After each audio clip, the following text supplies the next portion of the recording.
Irfan Kartawirya. Saya Harnas. Dan ini adalah Random Jumat. Halo. Halo. Ketemu lagi bareng saya Harnas. Saya Irfan Kartawirya. Di Random Jumat. Random Jumat. Nah, suara kita jelas sekarang. suara gua. kita jelas. Ya suara lu. Rumah suara gua kenceng, suara lu mati mic-nya. Jadi mohon maaf teman-teman, episode kemarin recordingnya agak-agak kurang berhasil. Karena masalah teknis, masalah operasional. Masalah operasional, iya. Keterlambatan pesawat dari penerbangan sebelumnya itu ya. Karena masalah operasional. Iya, nah jadinya untuk kali ini kita, sebab kalau random mah nggak bisa diulang lagi ya, Van ya? Iya, jadi kita... Tuh kan Irfan ngecek mikrofon. Gua udah ngecek mulai paranoid. nyala, men.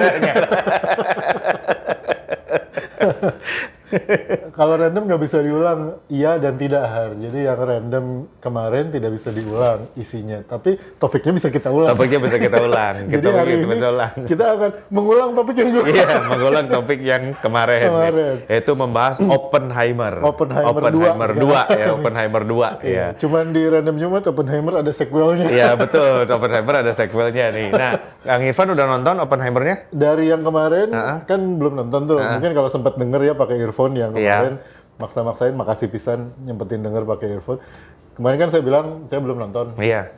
Sampai hari ini alhamdulillah belum juga. Saya juga. Bapak-bapak ini memang susah kalau mau nonton gitu ya. Baik lagi kan kalau ngajak keluarga nonton Oppenheimer mah nggak mungkin gitu ya. Pasti pada bosen gitu. Mau nonton sendiri nunggu jamnya susah. Oke. Kita akan membahas Oppenheimer lagi. Bukan tentang filmnya lagi.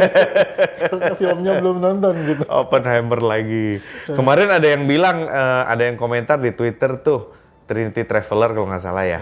Dia bilang, percuma nonton di IMAX, ngobrol doang katanya sih. Cuman meleduk sekali jeblung gitu kali ya. Abis itu ngobrol doang, jadi nggak usah di IMAX juga nggak apa-apa katanya. Iya, soalnya Oppenheimer itu setahu gue memang bukan film perang gitu. Iya. Jadi si ledakan yang tunggu-tunggu orang itu sebetulnya bukan ledakan yang di Hiroshima Nagasaki, itu bahkan tidak ditunjukkan dari beberapa teman yang udah, ini spoiler lah, biarin gitu ya. Mer, ntar tulisan aja Mer spoiler ahead beberapa detik yang lalu ya, jangan sekarang. Nanti ditulisin sama Mer. Ya katanya bukan ledakannya itu bukan yang di Hiroshima Nagasaki, karena itu tidak mungkin tidak etis juga ya untuk ditampilkan. Jadi ledakan yang di test site yang di Bikini Atoll itu. Dan itu menurut beberapa teman sih memang spektakuler. Tapi itu unggul gitu, itu sisanya mah ngobrol. Jadi seluruh rekaman IMAX-nya cuma buat itu unggulnya. Sisanya ya. Tapi gue ketika kagum keseriusan orang-orang kayak, ini siapa sih sutradaranya, Christopher Nolan ya, untuk membuat film, membuat cerita gitu ya. Dan menurut gue, sejak anak-anak muda teh kan sekarang tahu sejarah, taunya kalau ada filmnya ya. Kalau nggak ada filmnya mah kita nggak tahu gitu. Betul. Apa sih, siapa sih ini gitu. Tapi gue kemarin sempat dengerin satu podcast di NPR soal Oppenheimer ini. Tapi ini podcast science lah ceritanya gitu. Jadi dia sebutin tuh tokoh-tokohnya. Gue jadi inget sama satu orang namanya Bapak Bun Bunjali. Itu adalah dosen kimia nuklir. Waktu gue dulu kuliah di ITB. Beliau terkenal sekali. Beliau terkenal sekali, dan teman-teman kalau mau tahu, terus dia kan menyebut nama kayak Szilard, Enrico Fermi. Itu teh semua ada di buku textbook kimia nuklir itu gitu ya. Dan kalau teman-teman seingat gue ya, kalau kita bayanginnya kan nuklir itu gimana gitu ya, eksperimen. Padahal teh itu matematika semua bukunya. Ya benar gak sih? Hitungan semua gitu. Angka semua. Nggak banyak campur-campurnya gitu. Tapi gue inget dulu pernah praktikum di Batan. Di Batan itu. Kan kalau di ITB, ya jurusan kimia kan di belakang ya. Itu kan nyebrang jalan doang tuh ke Batan. Nah, karena ada praktikum itu, kimia nuklir, kita sempat melakukan eksperimen dengan bahan-bahan radioaktif gitu di dalam Batan. Itu kayak di film-film tuh bagus juga. Ada sarung tangannya gitu ya. Kita gini-gini. Kotak itu, lu cuma masuk tangannya doang. Iya, cuma masuk tangannya doang. Terus kan dia punya itu Geiger-Müller kan, kalau ada Geiger counter itu. Iya, Geiger counter. Jadi kalau waktu selesai praktikum, waktu pulang teh di kayak garet gitu, tapi ini ada bunyinya kretek gitu. Kalau dia naik kretek, oh berarti ada bahan radioaktif yang masuk ke baju gitu kan. Oh bajunya harus dihancurkan atau gimana gitu. Itu tuh waktu itu kimia nuklir tuh praktikum. Jadi gua inget Pak Bun Jali. Karena dosennya dia gitu. Terus hitungan semua. Aduh, hitungan semua. Gue pernah ngomong sama anak SMA, gue bilang biology is actually chemistry, chemistry is actually physics, and physics is actually mathematics. Jadi ujungnya semua matematik aja. Benar juga. Soalnya kan anak SMA sekarang ini kan modelnya apa istilahnya tuh bukan kampus Merdeka Belajar. Jadi mereka tuh ngambil mata kuliah, ngambil mata pelajaran anak SMA sekarang. Terus waktu itu ada yang konsultasi sama gue nanyain, Pak, kalau saya mau jadi ini nanti saya di SMA saya ngambil mata pelajarannya apa aja ya? Terus gue bilang gitu.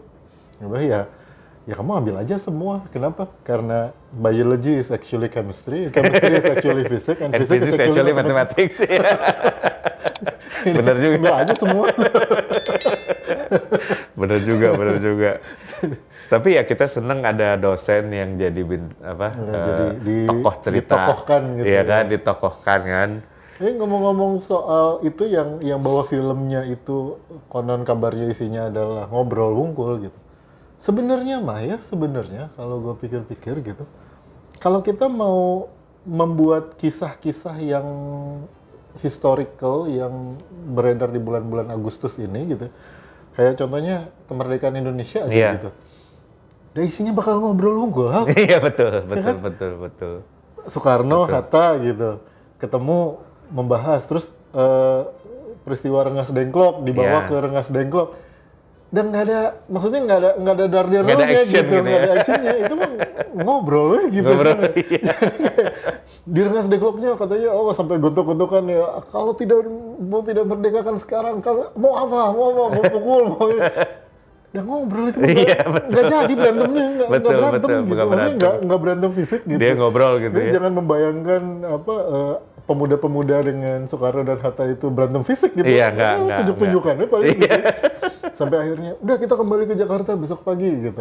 Terus habis itu di rumah Laksamana Maeda gitu ya, saya itu bikin naskah, terus saya itu balik ngetik gitu. Ngobrol. Jadi peristiwa kalau dibilang wah ini misalnya ada film gitu judulnya Agustus 45 gitu ya. Detik-detik menjelang kemerdekaan Indonesia gitu. Ngobrol itu. Iya, ngobrol. Tapi di podcast itu diceritain waktunya ternyata cepet, Van. Artinya eksperimennya Oppenheimer itu berhasilnya kalau nggak salah di bulan Juli. Minggu kedua atau minggu ketiga Juli gitu. Jadi begitu berhasil langsung dipakai. Langsung dipakai, di drop di Jepang gitu kan. Setelah itu Jepangnya menyerah, nah Indonesia merdeka gitu. Nah, setelah itu kan banyak negara-negara jadi pada merdeka tuh. Salah satunya Indonesia 17 Agustus 1945 setelah bom atom Jepang beberapa hari sebelumnya kan gitu. Karena di sepanjang pengetahuan gue ya, nggak tahu mungkin kalau teman-teman yang lebih ngerti sejarah boleh tulis di bawah bahwa maksudnya pertempuran Indonesia melawan Jepang itu tidak terjadi sebelum 1945. Gitu. Iya. Bahwa terjadi itu sesudahnya karena kita sudah merdeka, Jepangnya belum mau nyerahin gitu kan. Betul. Baru ada ribut gitu. Tapi kalau sebelum Indonesia merdeka, jadi antara range 42-45, itu kan yang perang antara Hindia Belanda, artinya Belanda melawan Jepang gitu kan. Belandanya cepet banget nyerahnya kan di Kalijati dia. Gue pernah ke Kalijati itu yang ruangan tempat mereka menandatangani penyerahan Hindia Belanda ke Jepang itu kan terjadinya cepat sekali, 1942 masuk dalam waktu beberapa bulan Belanda menyerah gitu. Jadi memang tidak ada dalam tanda kutip perang antara Indonesia melawan Jepang itu tidak terjadi sampai 1945. Jadi setelah 1945 kayak di Semarang gitu. Atau kan. Daan Mogot yang paling dekat di sini. Daan Mogot kan. Yang kita pernah ke sana sama-sama tuh di BSD ada satu monumen. BSD Plaza. Ya, dekat BSD Plaza itu teman-teman ada satu monumen belok ke arah BSD Golf. Itu sebelah kiri ada satu monumen, monumen Daan Mogot.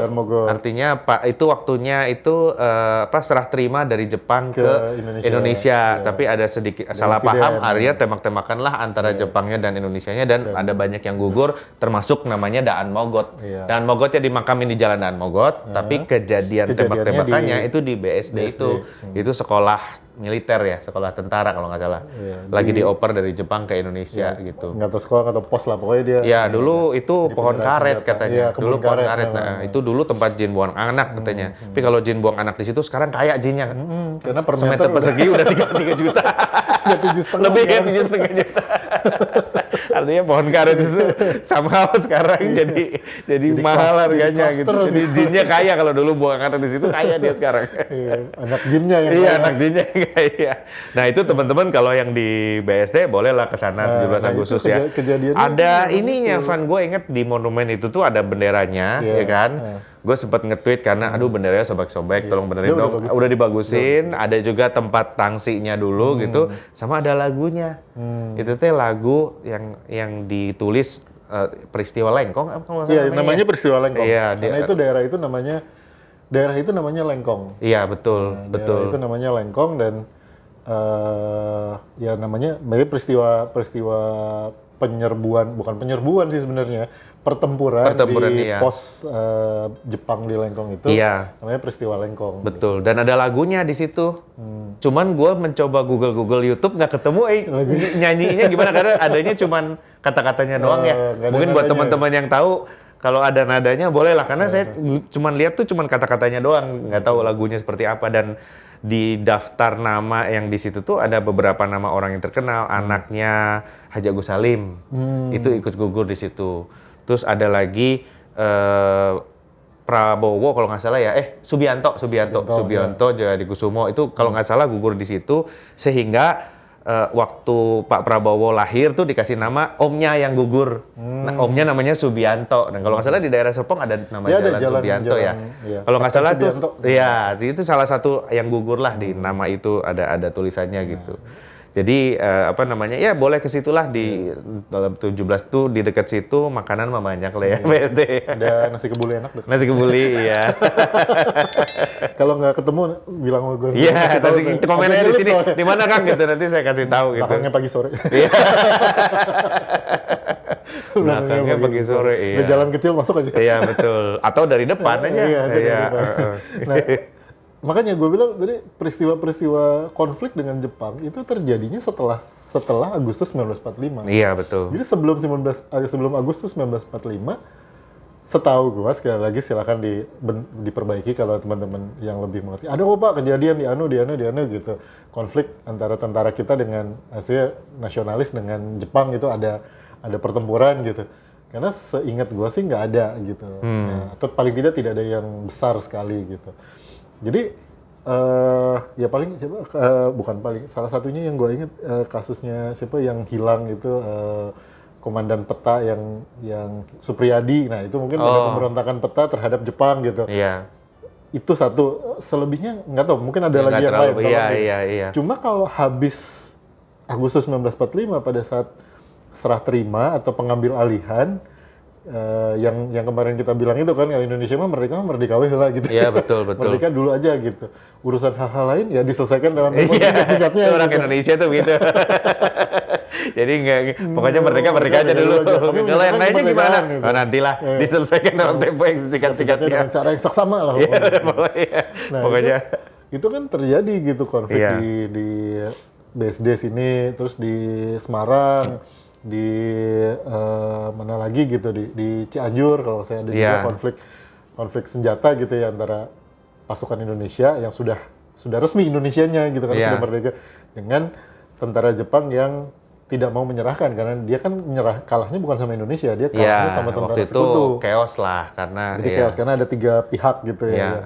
Tentara sekutunya belum masuk, Jepangnya mau, Indonesia sudah merdeka, Jepangnya disuruh nyerah nggak mau gitu, konflik lah gitu. Jadi ya itu, gue bilang kalau misalnya detik-detik antara tanggal 13 Agustus sampai 17 Agustus itu dibuat film, isinya ngobrol. Iya betul, isinya ngobrol. Dan isinya ngobrol. Kit gue tuh kan kemarin kan udah ngomong, gue fansnya Perang Dunia Kedua gitu ya. Dan ujung-ujungnya sebenarnya Perang Dunia Kedua ini dimenangkan oleh sains gitu. Ya kan, siapa yang pertama kali membuat bom nuklir gitu. Itu teh sebetulnya kenapa sih Oppenheimer ini penting banget gitu teman-teman ya. Untuk mengakhiri perang.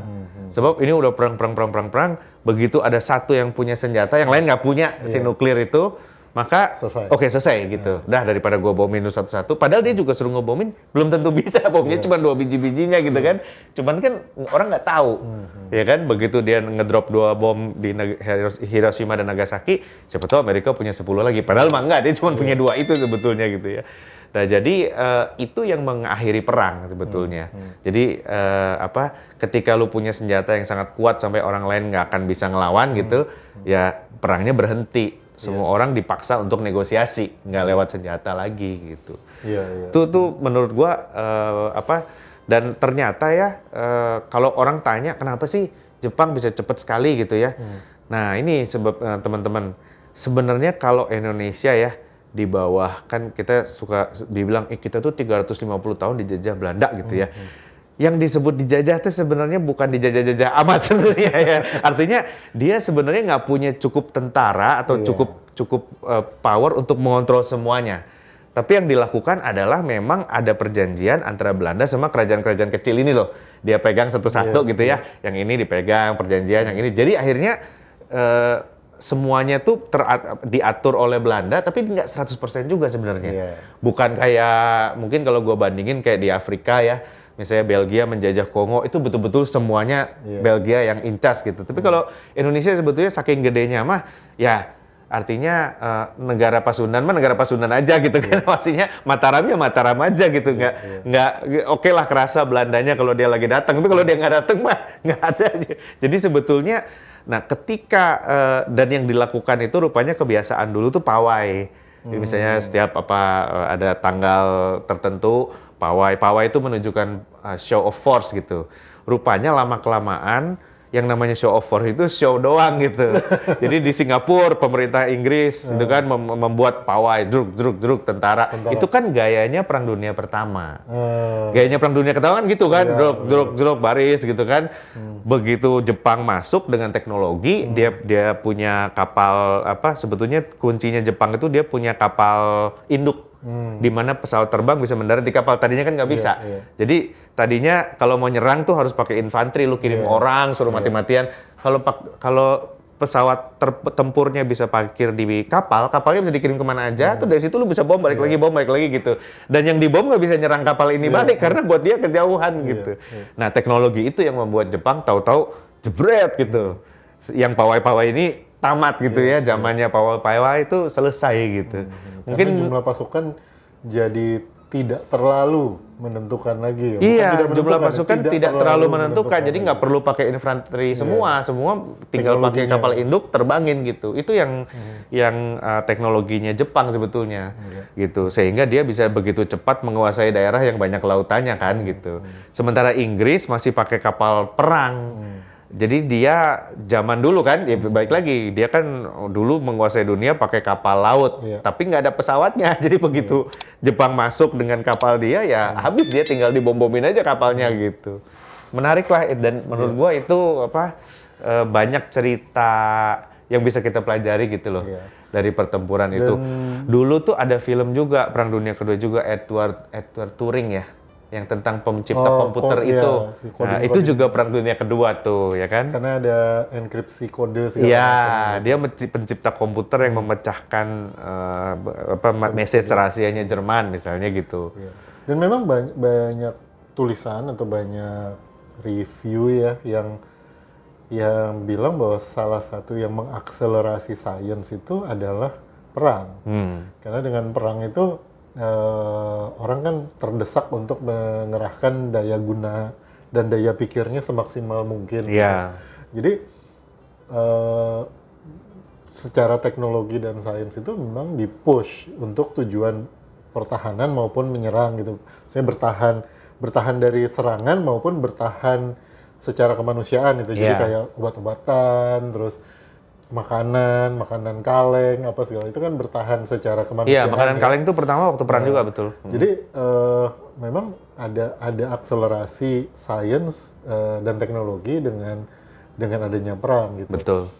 Meskipun perang bukan satu-satunya cara untuk Iya, dan mengakselerasi teknologi ya. Message-nya adalah Mbok Yao, sainsnya maju nggak usah pakai perang gitu. Itu. Karena bisa. Mbok Yao kata orang Pekalongan. Karena bisa kok ternyata. Bisa, iya. Harusnya sih Ternyata bisa. bisa. Teman-teman nggak usah pakai perang Sebenarnya, dulu gitu. Sebab kita akan mencapai warp speed kalau gitu satu-satunya jalan kalau kita diserang dulu sama alien. Baru kita seluruh dunia ini mikir. Masa harus pakai diserang dulu kan males. Makanya diciptakanlah kalau tanda kutip musuh-musuh imajiner gitu ya, seperti atau sebenarnya bukan musuh sih, kayak target-target imajiner, kayak misalnya kita mau menaklukkan bulan, kita mau menaklukkan Mars gitu. Nah, sebenarnya kan dari sananya nggak ada perlawanan. Iya, betul. Tapi itu is a challenge gitu ya. Itu challenge. Terus karena itu sains diakselerasi gitu kan. Kayak teknologi komunikasi wireless gitu. Kalau kita lihat ya NASA ngembanginnya karena dia perlu berkomunikasi dengan satelitnya yang ada di bulan atau bahkan beyond itu kan, sampai Neptunus segala macam. GPS kita itu juga hasil dari teknologi perang itu, karena dulu tuh positioning kita ditentukan oleh satelit kan. Gitu. Jadi kita handphone kirim sinyal ke satelit, satelit kirim sinyal balik, jadi kita tahu posisi kita ada di mana gitu. Itu kan awalnya dulu perang dulu. Sampai perangnya nggak ada, damai, akhirnya semua orang bisa pakai teknologi itu, dan sekarang kita dari sini ke Bojongkenyot bisa pakai Google Map gitu ya. Jalan pakai Google Map. Maksudnya teknologi secanggih itu dipakai buat menuju ke Bojongkenyot gitu. Iya, itu hasil. Tapi fokusnya itu memang harusnya untuk teknologi damai. Ya kan, termasuk nuklir juga sebetulnya fokusnya untuk teknologi damai. Ada satu gue punya teman orang Bali, itu menarik gitu. Dia bilang, dia tuh lama kerja di Jakarta, terus balik lagi ke Bali. Kebetulan di Balinya tuh keturunannya pemuka adat, jadi dia jadi pemuka adat, terus dia belajar kitab-kitab Bali. Lucu loh Pak, katanya. Kenapa? Bapak tuh nggak bisa, kan ada ilmu hitam, ada ilmu putih. Nggak bisa mempelajari ilmu tuh putihnya doang, dia bilang. Hitam tuh harus dipelajari dulu, baru putih. Kitabnya tuh begitu Pak, dia bilang gitu. Jadi lu harus kuasain dulu ilmu hitam. Setelah menguasai ilmu hitam, lu pindah ke ilmu putih bisa. Tapi langsung saya mau baca yang lontar putih aja, yang hitam saya nggak mau baca. Itu nggak bisa, karena dasarnya ada di hitam, kata dia gitu. Menarik nih, kalau menurut gua nuklir itu ya, bikin bom bisa. Tapi kita harus bisa bikin bom dulu sebelum menghasilkan energi listrik gitu. Pembangkit listrik tenaga nuklir itu sebenarnya yang paling efisien loh. Ya, yang paling efisien dibanding yang lain, air dan sebagainya. Dulu ada teman gue yang kerja satu geothermal, satu nuklir. Yang nuklir selalu ngetawain yang geothermal. Berapa? 2 kW, 2 megawatt. Payah. Terus udah setengah mati, belum kali lobang, tutup lobang, itu kan bikin sumur, suhunya 200 derajat. Sebenarnya yang nuklir hitungannya gram-graman. Iya, cuman 100 gram bisa nyampe 25 megawatt gitu ya. Ya sekarang masalahnya kan waste-nya, itu aja gitu. Tapi sebenarnya nuklir itu kemudian ada happy ending-nya gitu loh. Setelah dia membunuh orang, terus dijadikan senjata, ternyata dia bisa dipakai untuk pembangkit tenaga listrik. Gitu. Makanya banyak juga yang nanya, emang nuklir di Indonesia gimana sih? Masalahnya gini, ada yang waktu itu kalau saya ada yang nanyain, di Indonesia ini ada jurusan fisika nuklir, ada jurusan ini. Kita kan nggak punya. Ada. Terus itu buat apa? Gue bilang ada. Kita ada. Kita punya Batan. Batan itu dari tahun 50-an berdirinya. Sekarang BRIN mungkin ya, bergabung dengan BRIN. Dan buat apa? Buat macam-macam ya. Buat macam-macam. Radiasi bibit pertanian. Betul, radiasi bibit pertanian. Yang paling gua nggak pernah lupa itu, terima kasih pada Pak Bun Bun Munjali gitu ya. Sendok susu formula anak-anak, ya susu formula anak-anak kan dalamnya ada sendoknya tuh untuk naker ya teman-teman. Semua orang tuh rata-rata pernah punya kan. Itu disterilisasinya pakai nuklir. Itu di semua sendok-sendok plastik itu dibawa ke Batan, diradiasi, balikin lagi, baru dicemplungin pakai robot, nggak boleh dipegang tangan ya, kecemplungin pakai robot ke dalam kaleng, baru ditutup, seal dan dikirim. Kenapa? Karena dia perlu di-deliver ke customer, tapi dia sangat-sangat amat steril. Karena begitu setitik aja ada bakteri, kan itu susu semua, nutrisi semua, langsung dia. Yang sehat bukan cuma anaknya, bakteri juga sehat. Jadi satu-satunya cara, mau direbus nggak bisa, mau dipasteurisasi leleh, ya kan? Dia kan plastik. Jadi satu-satunya cara adalah dibawa ke Batan dan radiasi. Itu adalah aplikasi radiasi nuklir. Jadi kalau ada yang nanya, kita punya jurusan fisika nuklir tapi nggak ini. itu sendok susu itu hasil Iya, karyanya. itu adalah hasil karya. Terus gue pernah ingat ada temen yang mencoba mensterilisasi sambal. Jadi sambal macam-macam gitu, sambal bajak, sambal apa. Itu paling susah itu adalah yang berbasis minyak kelapa, dia bilang. Sebab sambalnya, ya oke, minyak kelapa kan cepat basi ya, gitu. Sampai saya kirim ke Batam, Pak, katanya. Jadi sambalnya diradiasi. Cuman rasanya berubah, Pak. Ya mungkin ikatannya putus kali ya. Karena si minyak kelapa kan ikatannya panjang-panjang ya. Kayaknya putus, tapi mungkin dikurangi dikit radiasinya bisa. Dan itu ada juga loh teman-teman. Beberapa tubes-nya krim kosmetik, krim salep-salep itu tubes-nya juga kan nggak bisa disterilisasi, itu juga diradiasi. Oh, diradiasi juga. Itu juga diradiasi. Jadi radiasi itu banyak yang pakai sebenarnya, kita nggak tahu aja gitu. Dan ya mungkin it's a good thing so kita nggak tahu, karena terus jadi nggak banyak hoax yang mengkhawatirkan. Betul, betul. Tapi kuncinya Oppenheimer itu dia membuat reaksi nuklir itu terkendali. Iya. Setelah bisa bikin bom, baru dikecilin sampai ukuran kecil, baru bisa bikin pembangkit listrik, sterilisasi sendok susu dan sebagainya. Jadi benar kata orang Bali itu, kita harus bisa mempelajari ilmu hitam dulu. Bukan untuk dipakai. Bukan untuk dipakai, tapi untuk dipakai itu ilmu putihnya nyusul kata dia, Pak. Hitam dulu baru putih. Nah, itu bagus banget. Itu local wisdom yang menjawab tadi kita bilang kan, perang itu mengakselerasi sains dan teknologi. Sebenarnya bukan perangnya yang penting, tapi lu pelajari ilmu hitamnya dulu, untuk betul. Kemudian dimanfaatkan untuk ilmu putih. Perangnya mah nggak usah. Perangnya mah nggak usah, betul. Yang lu perlukan adalah mempelajari si ilmu hitamnya. Betul, itu mempelajari ilmu sebenarnya. hitamnya gitu. Wah, ini obrolan keren. Semakin gitu, serius. Semakin serius. Mungkin BRIN berminat punya laboratorium ilmu hitam. Organisasi riset ilmu hitam. Bahasa Inggrisnya bukan black magic, Bukan. dark magic. Dark science. Kayak dark matter gitu. Dark science gitu. Research Center for Dark Science. Iya. Keren desain. Oke teman-teman, sekali lagi mohon maaf rekamannya kemarin. Iya. Tapi ya kita berhasil ngomongin Oppenheimer jilid 2. Mungkin nanti ada di filmnya Nanti, Oppenheimer jilid 2 gitu. Jilid 3 nanti judulnya bukan Oppenheimer lagi. Jilid 3 nanti judulnya Bun Bun Bunjali. Iya. Oke, terima kasih udah dengerin Random Jumat. Iya. Saya Harnas. Saya Irfan Kataria, jangan lupa di subscribe dan di klik-klik itulah notifikasinya dinyalakan biar kalau ada video baru bisa dengerin. Dan kalau ada masukan topik silakan tulis di bawah. Iya. Nanti kita akan bahas. Kita akan bahas. Kalau suaranya nggak jelas kita bahas lagi. Ya kalau suara nggak jelas nanti kita bahas lagi. Dan mumpung bulan Agustus, mudah-mudahan Sains Indonesia bisa mencapai bulan. Ya, jangan cuma martabak bulan doang, tapi bulan beneran. Merdeka. Mereka. Sampai ketemu. Bye.